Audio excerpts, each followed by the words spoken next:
Society has long had dreams of future technologies. For example, the ubiquitous computing dream is a dream of smart everything: smart phones, smart homes, smart cars. The artificial intelligence dream is a dream of sentient machines, dreams with intelligence and awareness.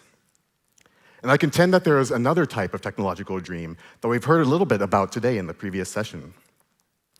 And this is the avatar dream, which I've defined as the idea that people want to use the computer to see themselves as whomever or whatever they want to be.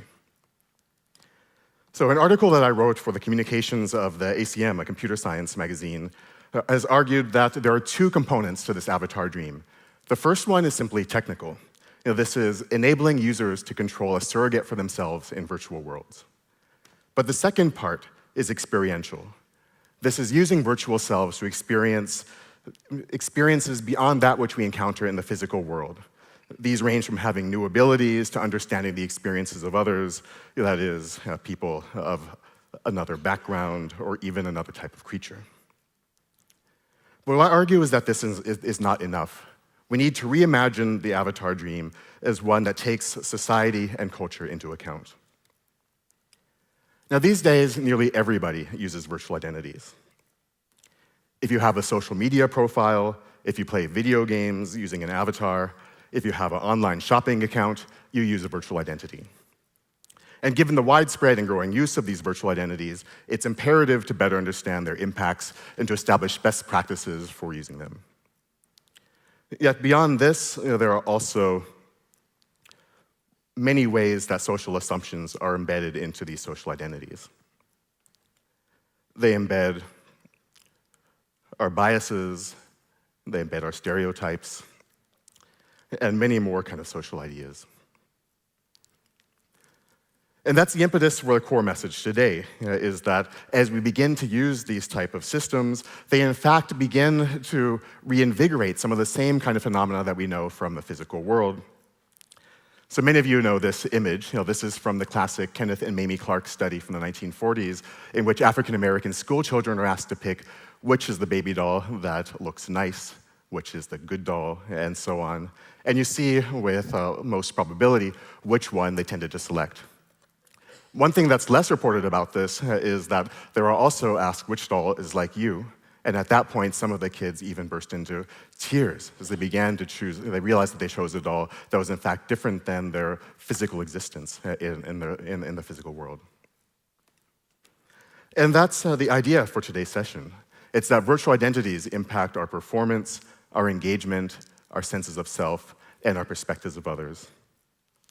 And since biases can be embedded into these virtual identity technologies, it's imperative to consider their social impacts. So first, let's just begin with the definition. So what are virtual identities?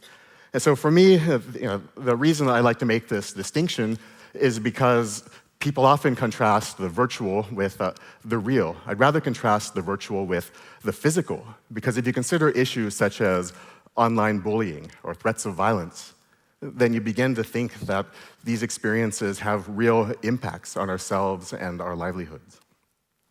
So we can begin by looking at physical world identities, which are identity experiences that are informed by our history, our culture, and our values in the physical world that often manifest in our behaviors and actions. So to me, then, virtual identities are something much more restricted. These are the kind of computational selves, the data structures and algorithms that construct ourselves when we're in virtual environments. And I think that where a lot of the action is in fact, what I've called blended identities. So these are the ways that cognitively we selectively project aspects from our physical world identity onto these virtual identities, and that includes our values, our behaviors, our actions. Even Pac-Man, you might think that's something so different than our physical world selves, but even our sense of control is mapped onto as simple a character as this. So one of the things that I do is I founded and direct a group called the Imagination, Computation and Expression Laboratory at MIT. And we invent new forms of interactive narrative, video games, social media, VR, and related technologies. And technologies may be unanticipated by any of these. And one of the topics that we've engaged for the last 7 years or so has been looking at the selves that inhabit these kind of realms, these physical world blends with our virtual identities. You might ask, and I think you've been convinced a bit from some of the speakers earlier, but you might begin to ask, why is it so imperative and important to consider these kind of issues? So I'll present, this is just a very narrow lens on the issue, but this is, when you think that one of the most popular forms of these kind of virtual identities are video games. So you see here, this is the global revenue of video game sales within the last few years. And I could ask, what do you think is the revenue of the film industry in relation? That's globally. Well, actually, it's this. Right, yeah. So if you begin to move it over here and go back a few years, it's actually equal only to the revenue from mobile and handheld games. So before you even think about PCs, consoles, and so on. Now beyond, again, revenue, that's just one kind of narrow lens on this issue, but an important one. But we can also look at demographics. And so when we begin to look at demographics of video game players, then you begin to see, this is from a US-based study in terms of racial demographics, that the uptake of these technologies by people across groups is also quite broad. And then the gender breakdown, too, although not perfectly even, is more even than many people begin to imagine. That's between 56% and the 44% here.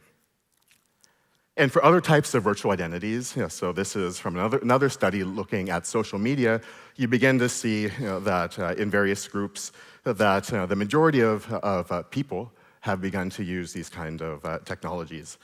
Here, Facebook, Twitter, LinkedIn, and so on. Now, when you begin to look at what's inside of these kind of technologies, it's a very different kind of picture. So this is from a 2009 study of the 150 best-selling video games, and the census is quite a bit different. Yeah, so you begin to see that compared to 56% and 44%, in fact, 86% of the characters within these video games are male. And you begin to see the breakdown in terms of ethnicity, with the majority being white-identified video game characters. And these are skewed numbers in a way, because when you take sporting games out of the mix, then it's a much more bleak story. But we can go further.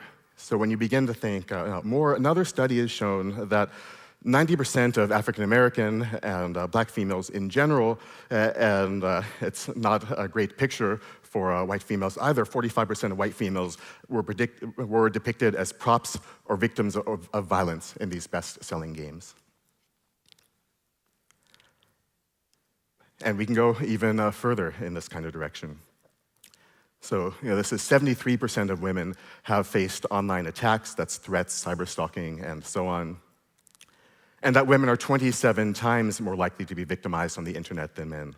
That's not percent in this case, this is 27 times more likely. So it's an issue that's been taken up even at levels within the United Nations. So what can we do in the face of this kind of situation?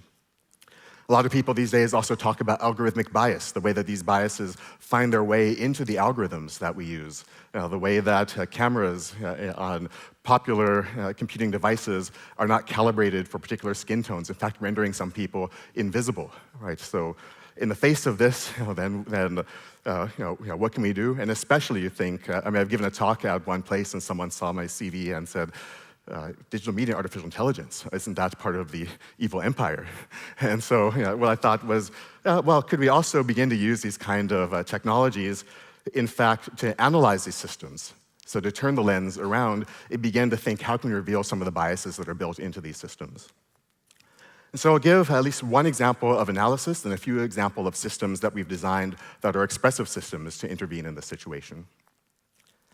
So first example for analysis will be a particular video game called Elder Scrolls 4 Oblivion.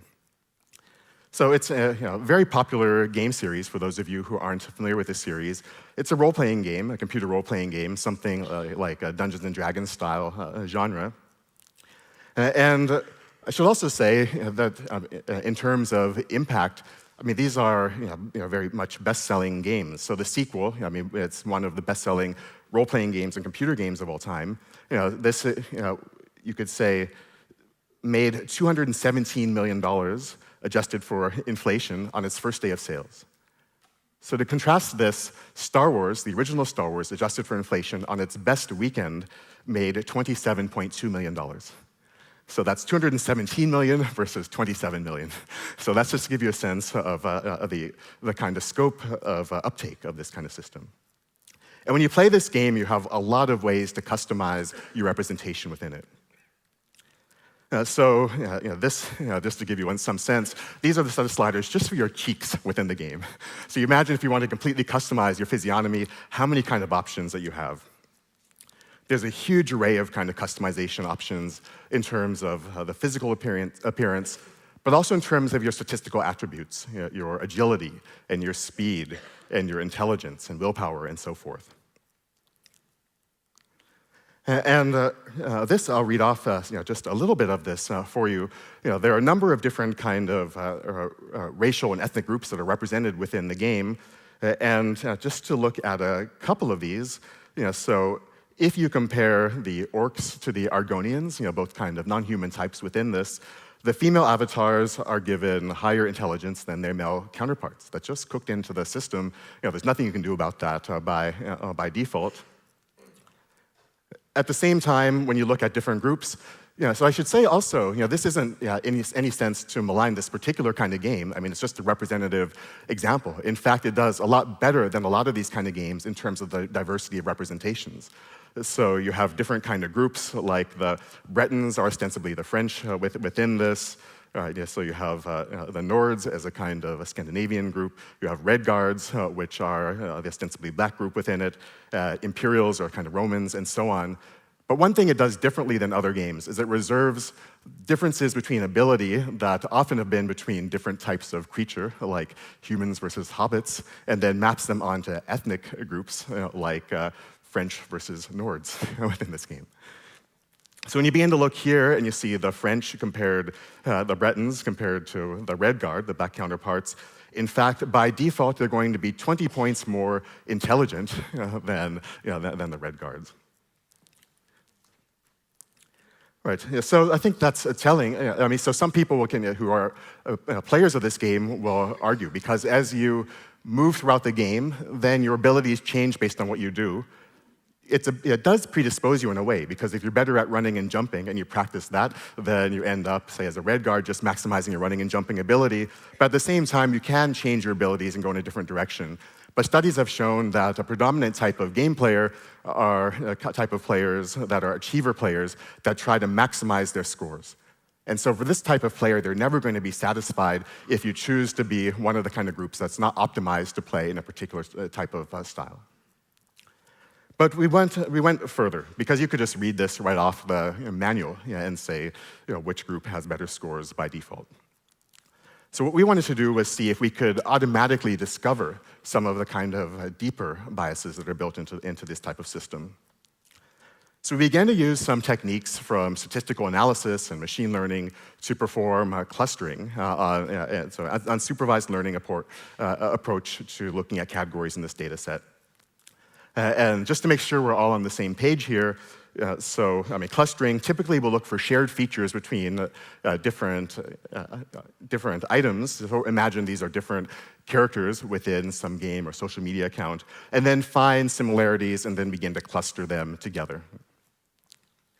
Now, what we did was use a different kind of approach called archetypal analysis for one of our analyses. We've used a lot of different types of approaches, deep learning and so on, but this is just one of the kind of initial and simpler approaches that we've used. And so what archetypal analysis does is it actually finds the kind of extreme types in order to define your data set, and I'll tell you what that means in a second. It's actually called computing a convex hull around your data set, but let's make that more intuitive.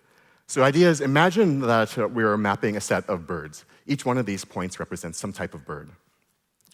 Then one extreme, let's say some common type would be something like a songbird, a bird that you see every day. A more extreme type might be a bird like this that talks.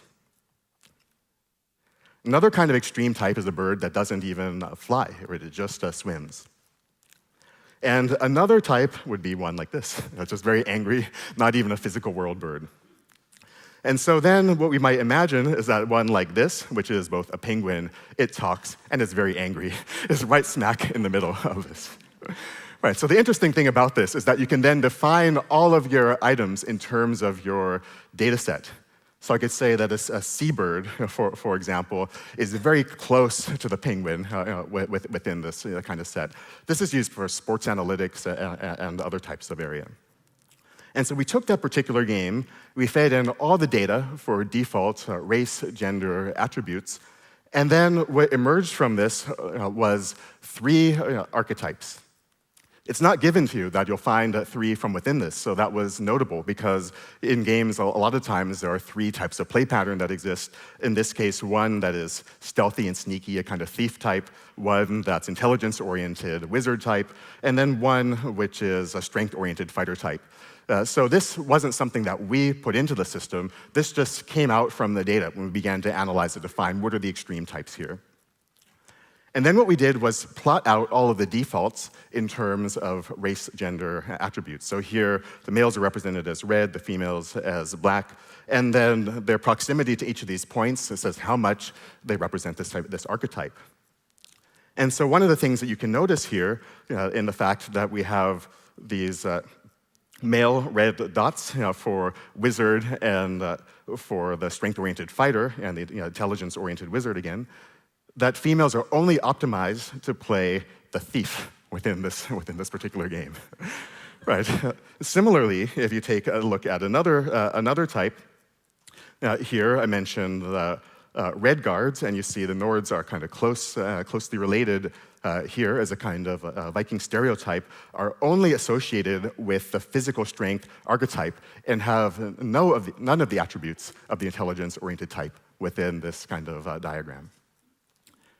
Right, so that to me is even a little bit more interesting than what I said at the beginning when we just looked at the defaults, because this means that what you're optimized to do, how you're optimized to behave, how you're optimized to play within this has been embedded within the system algorithmically and data structurally. It actually reminds me something more of system embedded bias like this. I mean, the image is just taken from apartheid South Africa, and I mean, it's not like it's been much different in the United States or in other areas too, where you've had this kind of extreme type of discrimination. But what we've done here is turn this lens of artificial intelligence, machine learning, and clustering techniques onto these kind of systems in order to reveal this type of bias. So why would we want to do this? It actually dovetails onto some of the kind of topics that some of the previous speakers mentioned. Right, we want our systems to serve a larger, broader, more diverse set of users. We also want designers to be able to have techniques to help to ensure the equity of their in our systems. And policymakers, and I should say that I don't think that I don't give additional priority necessarily to quantitative and empirical evidence in contrast to thick description or other types of analysis from the social sciences and humanities, but I think it could be a complementary here to say that we have a way to find quantitative empirical evidence in order to support assessments and ratings and guidelines for this type of media. Now, I want to also talk to you about designing virtual identity systems. So we've done a lot of different types of designs. I only have time to tell you about a couple of them today. So we've done works, for example, on issues of racial microaggression. So this is a game I won't tell you much about today, but called Mimesis.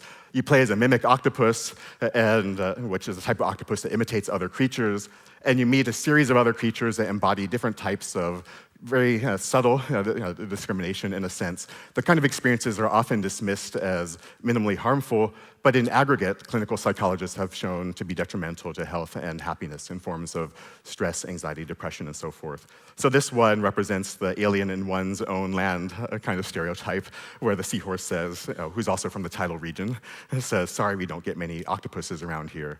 The jellyfish describes skill to you. Oh, may I touch your tentacles? They're so exotic, and this sort of thing, right? Right. This is another one, and you can find these online on our site. That models impression management, how we change ourselves and conform and how to fit into different settings. And so there are two groups which are like elves and hobbits. They're called Sylvans and Brushwoods in this case. And you as a Sylvan, the kind of poetry-loving, finery-loving group has to try to talk your way into a keep. And as you do, you may be accepted or rejected, but you also change the way you think about yourself. You might get in, but think, well, I had to pretend to be something I'm not. You might have acted in a completely Sylvan way, and then by the end, you're surprisingly welcomed by the Brushwood guard who says, hey, great, it's wonderful to have a little Sylvan flavor in here, which the sociologist Irving Goffman calls a stigma allure, the kind of stigma of the kind of allure of the stigmatized category.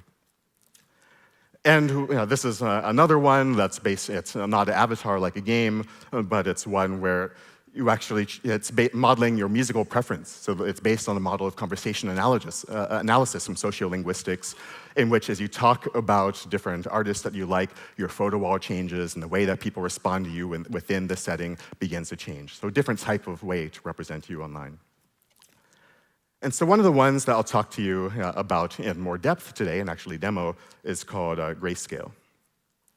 And so this is a system in which users have to think about and reflect on issues of sexism and sexual harassment within the workplace.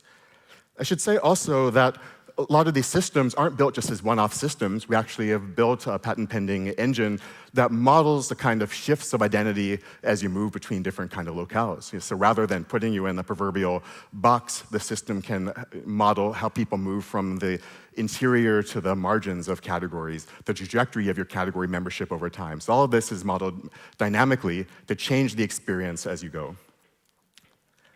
And so what the system Grayscale models is a kind of notion called ambivalent sexism. So this is a very popular and well-known model of sexism by Fiske and Glick.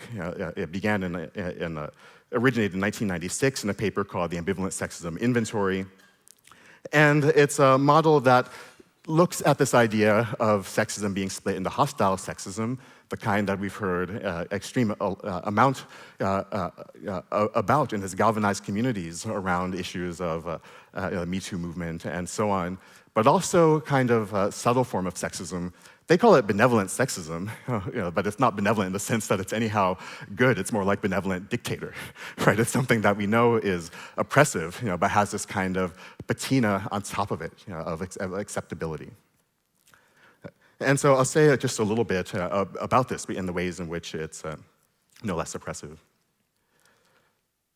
So to begin with, this system puts you in the role of a newly minted human resources manager in a toxic workplace called Grayscale Corporation. The system, the story unfolds as a series of emails that you get, and you're granted agency through the use of a fictionalized custom email system that we built to resemble kind of well-known email systems. And so here, I'll just let you take a look at it here.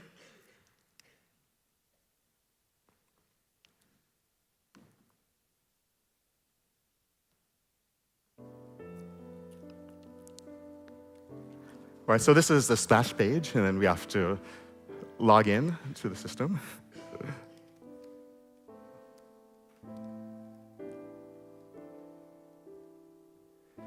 And in some sense, your avatar within this is nothing but the color that you choose. So we'll just choose one here.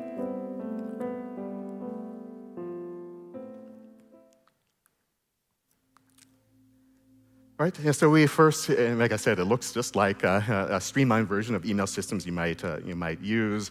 You have even spam within it, this quota exceeded, I need your help, esteemed Princess Demetrius von Dinglehopper, small island, wants you to donate money, and so on. Right, you have notes on your coworkers, so, and the structure of the Grayscale Corporation, Todd, typical exec, Tammy, nice, but something's weighing on her. Stan, OMG, so creepy. Right, yeah, so we've thought about our coworkers already. So we begin with a welcome email that says, well, we are thrilled to welcome you to the Grayscale family. You're a temporary HR administrator and so on. Okay, so we're ready to begin. So some time passes, and we get some new messages that come in. These exclamation points mean these are messages that we have to answer. So some typical emails: beware of Stanley Rose, he's a bit of a breather. So it goes on like this. I mean, this initial email, it's a kind of gentle introduction to this topic based on somewhat well-known research now that office temperatures aren't optimized in terms of gender. So there's a kind of battle over the thermostat in offices. Okay, so is it freezing in here? No big deal, just bring a jacket to work. If it were any warmer, I'd have to install a fan. So we can choose our answer. Right. But then other issues begin to come in. So this is a kind of thread between coworkers, and long story short, here says Tammy, sick child, no understanding from Barb, and I was entirely within company policy. And so you could read the whole thread if you like, but that's the basic story, is that there's a conflict between Tammy and Barbara there. And so do we choose, so this is meant to simulate this idea that we have thought about our responses. We have to choose which one do we actually hit the send button on out of these responses. So is she being dramatic? Nothing to read into this. You're not being too sensitive. You're extremely not being too sensitive, and you're on the receiving end of an issue by Stan. Okay, let's blame Stan. Okay, so now there's been some, and I should say everyone's, this is just part of the theme here. Everyone's surname is something like Silver, or our name is Gray, or Sage, or Steel. So everything just has this kind of a kind of bland patina to it. Okay, so there's graffiti in the men's room. They tell you even where it is. They let list who's hot or who's not. Well, I'm down with the whole Banksy thing. This graffiti is not that. So let's take care of it. Draft responses. And as we do this, we're being classified in terms of the type of sexism that we're exhibiting, supporting, and so on within this. So do you just talk the custodial staff to handle it? Do you refuse to interfere personally, but suggest that they put a note there? Or do you, in fact, bring it up yourself and intervene directly at the next meeting?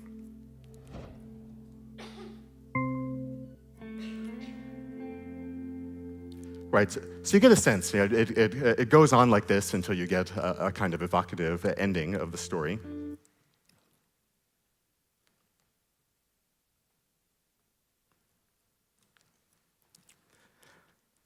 And as you go through this story, then again, this, we think about it as, I think as you heard earlier, for us, immersion isn't only about the kind of fidelity of the visual experience, because this is meant to be a kind of naturalistic interface. So in fact, you feel like you're doing what you would do within that kind of office space. This is another one that you didn't see. The company has a dress code for a reason. Someone here, Rob, is saying, yoga pants are A, unprofessional, and B, distracting. So how do we want to respond to Rob here? Right, you can say it's not your responsibility to regulate your coworkers' clothes, or comments about your coworkers' apparel being distracting will not be tolerated, and so on.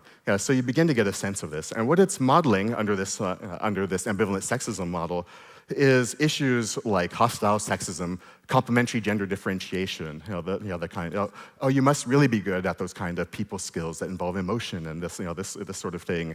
Protective paternalism, oh, let me go set up the computer for you. So it's actually modeling these subtle types of sexism that exist too. So as you go through the experience, this is just one example of what is happening on the back end, that there could be some threshold, and you've got varying trajectories, fluctuating trajectories, monotonically increasing trajectories, and so on, that each lead to different kind of eventualities and different kind of utterances and experiences within the story. This somewhat impenetrable diagram is just, it describes the number of possible endings and structures between this. So there's actually a huge number of possibilities that are generated by the system based upon how you're being classified. Right now, I would guess, my estimation is that there are about 72 distinct outcomes within the system. Just to give you a couple of examples of these kind of thematic endings, so these are just a few. But one, for example, Grayscale has concluded that morale at your branch might have been better if you had intervened in your role as a temp manager of human resources. the current issues going on are the sort of things that lead to very bad press. Do something about this quickly, or there will be consequences, which is a kind of hostile sexist ending within this response to hostile sexist play.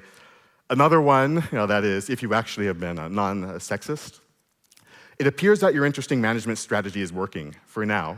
Despite some initial hiccups, the productivity and image of your branch appear to be on the rise. And essentially, you're put on warning, a bit of congratulations, but if this doesn't persist, we might have to go back to the old ways. So there's some kind of tension in the kind of choices that you end up having. I want to say also that I think that strictly putting yourself in an experience in terms of in terms of graphical representation, isn't going to be enough in order to help understand these kind of issues. So what we're actually looking for with a system like this is transformative reflection. And so what we mean is something like this. So imagine the student played a game that's about the life cycle of a butterfly. The aim isn't to know somehow, well, now I know what it feels like to be a butterfly, right? The aim is to learn something like this. You want to learn about this life cycle, the metamorphosis cycle, so that when you begin to see it out there in the world, you can recognize it, that you can label it, that you can name it. And so we think about it the same sort of way, is that when people use this type of system, and one of the things that we're doing now is actually embedding within the system a kind of debriefing model, so you can begin to understand what was this experience that you just had and begin to name it too, so that when you see this type of ambivalent sexism in the world, that not only do you recognize it as you might have experienced in the physical world, but also have a kind of vocabulary. And also for people that have experienced it in lesser degrees, understand the systematicity of the kind of experience. It's not just a one-off experience. It's something that happens systematically and repeatedly. So I'll give just one more example of another kind of system. This is a very different system, a VR system I collaborated on.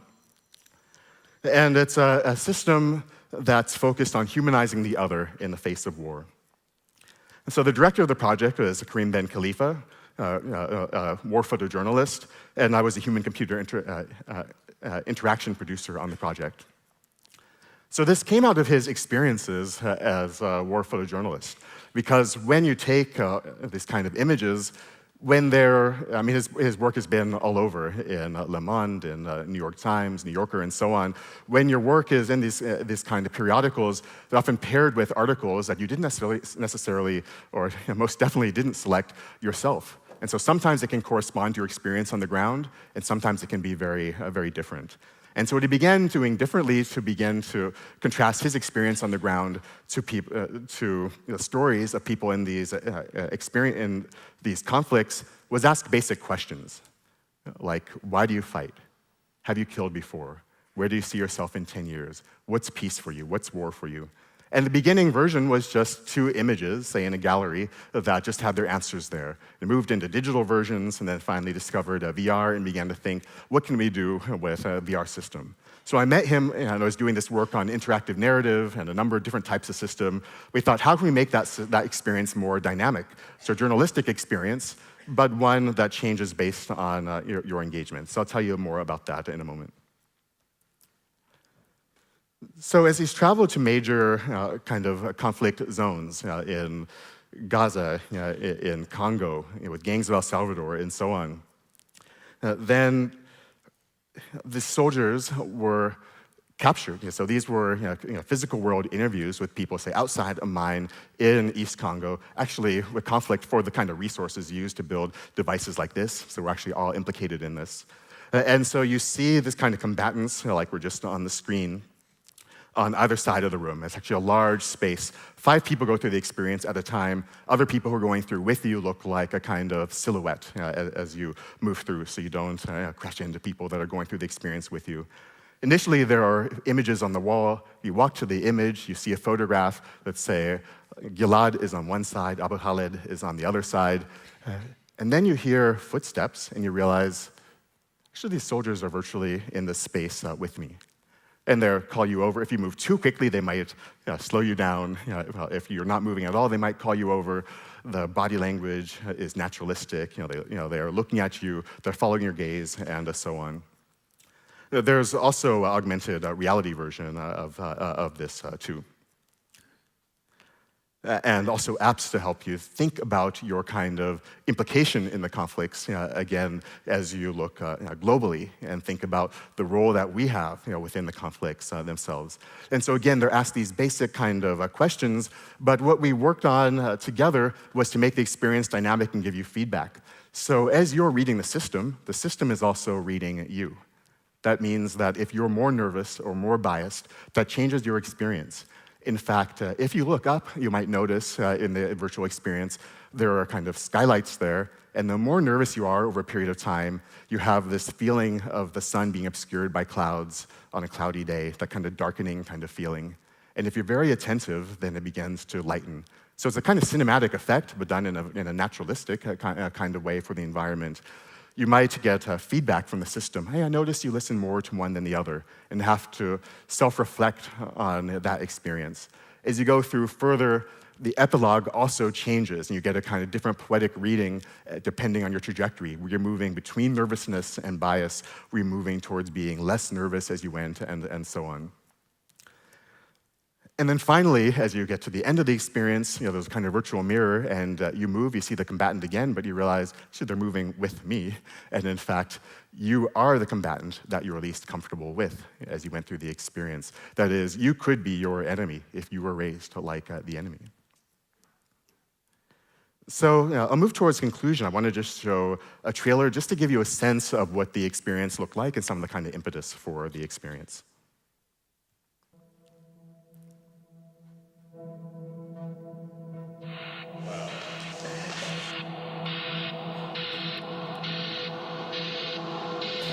Too close to really phenomenal.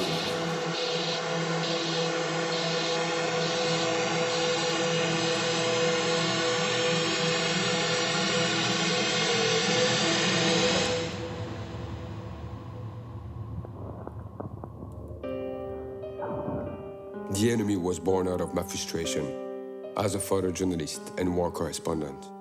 For almost 20 years, I have photographed conflicts and witnessed the consequences of huge geopolitical shifts.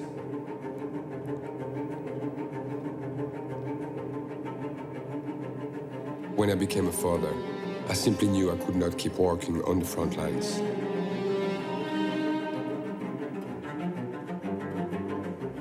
Yet, I was not done trying to understand wars.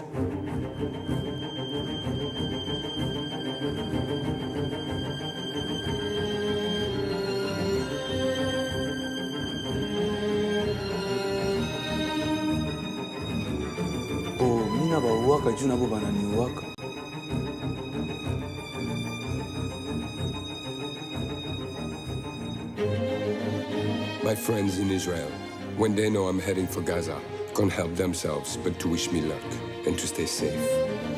They believe a lot of people in Gaza are irrational. Also, when I spend weeks working in Gaza and I'm about to return to Israel, my Palestinian friends are telling me the exact same thing. Be careful there.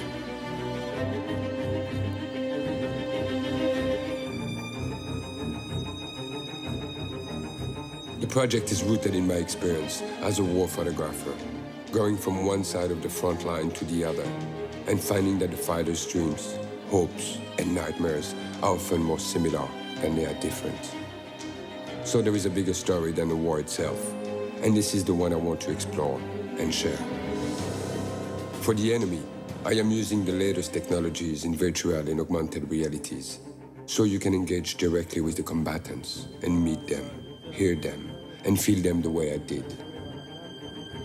In many parts of our worlds, you create an enemy as a kid without having met your enemy, because the society around you has created an enemy in the other. So the question is, could I be you if I was on the other side?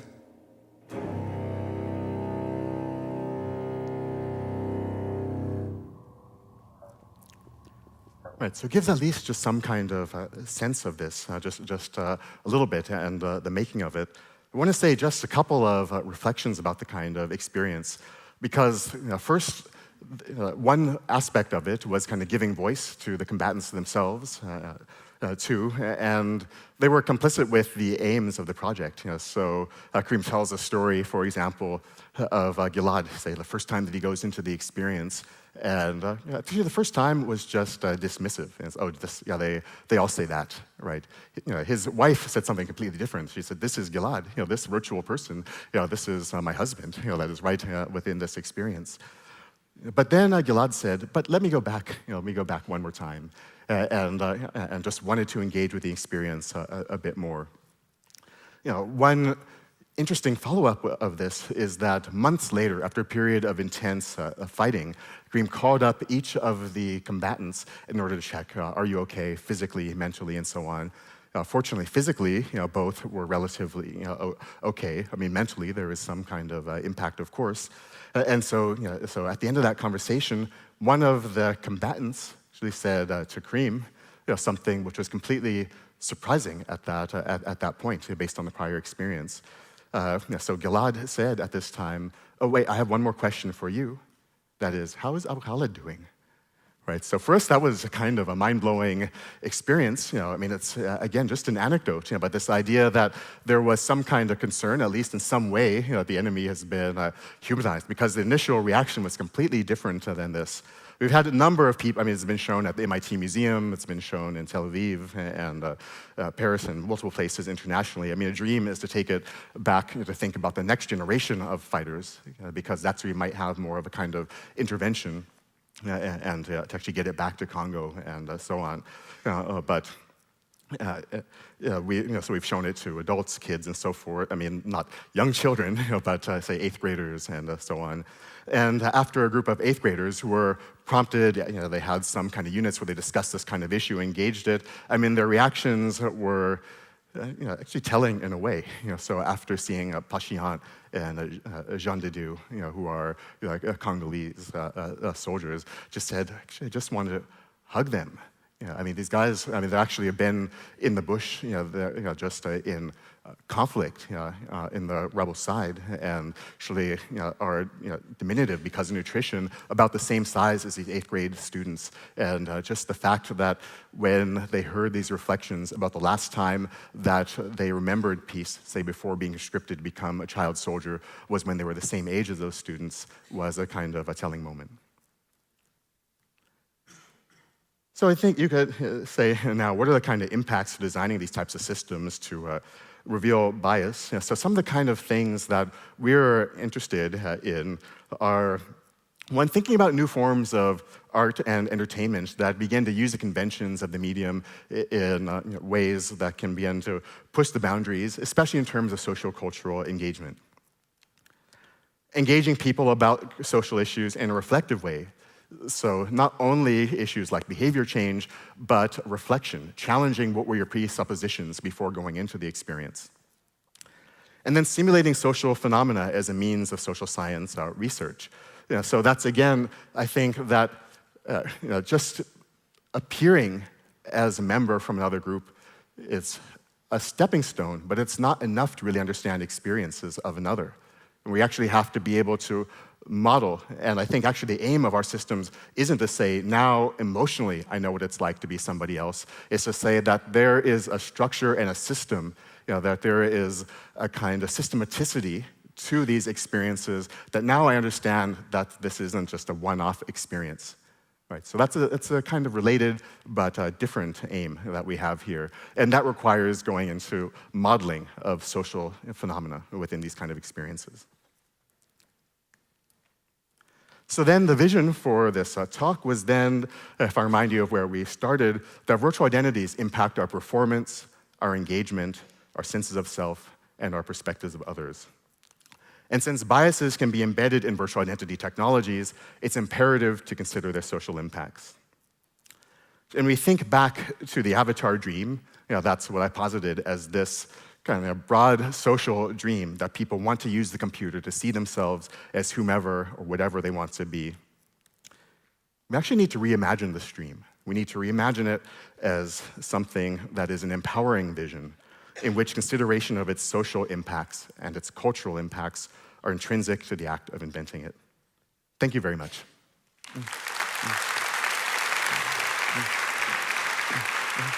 Thank you ever so much.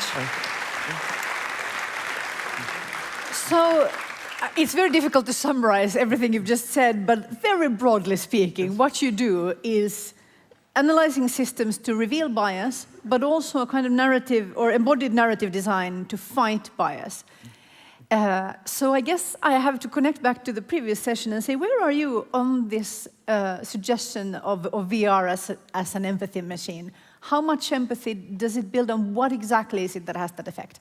Right, yeah, so it's a question I've gotten frequently, and so I think we have to also separate, because as you mentioned earlier, that empathy has been used as a buzzword, it's been used in kind of corporate settings, that is more just a kind of a selling point. It's also been used in a kind of sensationalistic kind of way sometimes, that suggests that only this emotional engagement is enough, and I think you yourself offered that kind of critique, that you could go away and say that, well, I felt horribly. And actually, maybe that even absolves you of guilt. You think, now I don't have to do anything differently. So I'm also very cautious about that purely an emotional experience is enough to change. But certainly, I think we all could agree that empathy, that's actually why I use this term, humanizing the other, rather than something like empathizing with the enemy. Also, just as a technical term, I mean, you read some of the latest articles on empathy, there'll be 8 different definitions of empathy, right? And so you'll have one definition that says empathy is something that, in fact, that is more like a trait, like introversion or extroversion. Another one that suggests that empathy is something that can be manipulated and changed. That's more externalized through behavior. So then we say, where are we in this process? So I certainly think that empathy is important, and then applaud efforts that if they can, in some legitimate way, encourage empathy. But what we tend to do with these systems is, actually, with Grayscale, then we run a study in which we can say, did this system actually trigger reflective engagement? Did people begin to change some of their presuppositions before going in it? Conceptual change means filling in the pieces that are missing, like building a model by pieces, so that you can understand something in a more holistic and comprehensive way you can apply later. And so our aims are more like this, so people can better understand these phenomena. And I think that empathy is just one piece of the puzzle, but I'm very cautious about using it just because of all the reasons that I just mentioned. No, from what you just said, it made me think maybe maybe the focus is wrong, because if I'm thinking about empathy, I'm thinking about some kind of state that I like to imagine is essential to me. Either I am empathetic or not, and I have it comes with all kinds of values. Really, the lack of empathy, the problem with that is the dehumanizing of the other. So maybe it would be easier to think of it in terms of the relationship. It would be more productive to think of it in terms of, can this experience rehumanize the other for me? And that's, of course, what your work does systematically. I would like to ask about Grayscale. How much do you know about the players and how they engage with it? Because, of course, it is also an educational role-playing game. So I portray a character through my choices. And maybe if I play it in the role of a very sexist person, of course, that doesn't necessarily mean that I'm a sexist. For instance, it can totally mean that I've experienced sexism and I live vicariously through this fantasy of this game. Do you think it's important what choices people make as they play, and are they consistent in the role they take? Right, it's a good question. So certainly it's not meant, so there's, people might know, there's a well-known test online, the implicit association test, right, for kind of unconscious bias. And so, I mean, you can go online and take this test for any number of issues. This is coming out of Harvard University, whether it's body type or race or gender and so on. Then at the end, it points a finger back at you and says, well, you have unconscious bias, or no, you don't have bias.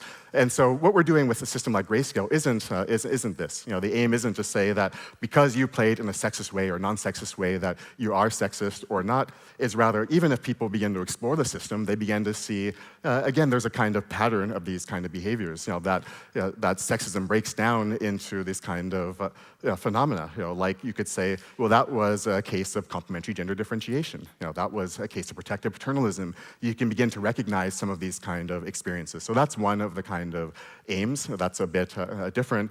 And we've also run user studies where we actually look at the demographic groups of people who have used the system and how they respond differently. And so certainly there's been differences between people that are male-identified, female-identified, self-identified users within this in aggregate.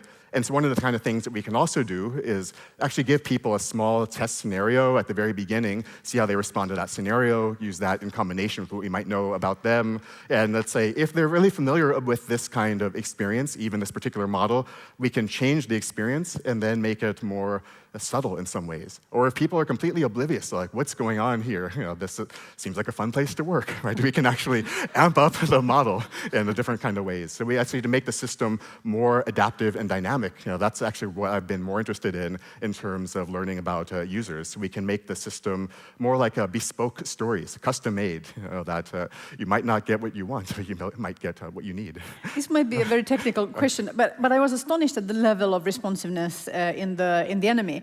So how exactly does the VR experience know that I'm uncomfortable or what my bias is while I'm in the experience? All right, so that was actually a challenging part of this, because there are a lot of different ways that you could go about this, from biometrics and facial kind of facial analysis and so on. So we actually looked at a number of these different kind of approaches. And I mean, you can buy a device now. It's about $1,400 for one that begin to measure your heart rate and skin response. I mean, much more fidelity than something like a fitness tracker.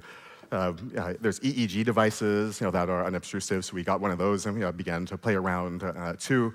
But actually, when you have such a large number of people going through the museum, just having a few people walk off with this $1,400 device, that's a kind of a issue too, and then calibrating it and so on. So we began to use what we can read directly from the Oculus and what we know about issues like body language, proximity, gaze, and so on. So depending on the angle, your stillness, your bodily stillness, and then also normalizing for what's the first experience versus later experiences, and so on. So we look to see, depending on how far you are outside of the norm of behaviors within each experience, and then use that as a proxy. So it's not a kind of definitive measure. I can't say for sure I know this what your internal state is, but it does give us at least some kind of proxy that we can respond to. And then we build into the system ways so people can begin to self-reflect regardless. That is, we don't say, the voiceover, I mean, mostly it screams a voiceover, but there's another voiceover that doesn't say, you were biased when you were speaking to a patient in this situation. It'll just tell you something like, I notice you listen more to one than the other. So then you have to think about it a bit yourself. And again, it goes back to the reflection. In educational games, we often say that the learning doesn't happen in the experience. It often always happens after. Right. Otherwise, you can, as you said, be completely oblivious and go through it. We're running out of time. So very briefly, there's a question from the ground Malmö, which is about the first part of your talk, about this large array of avatar customization options. Does that overwhelm the user? Is there a risk that you just revert back to bias if you just have too much choice?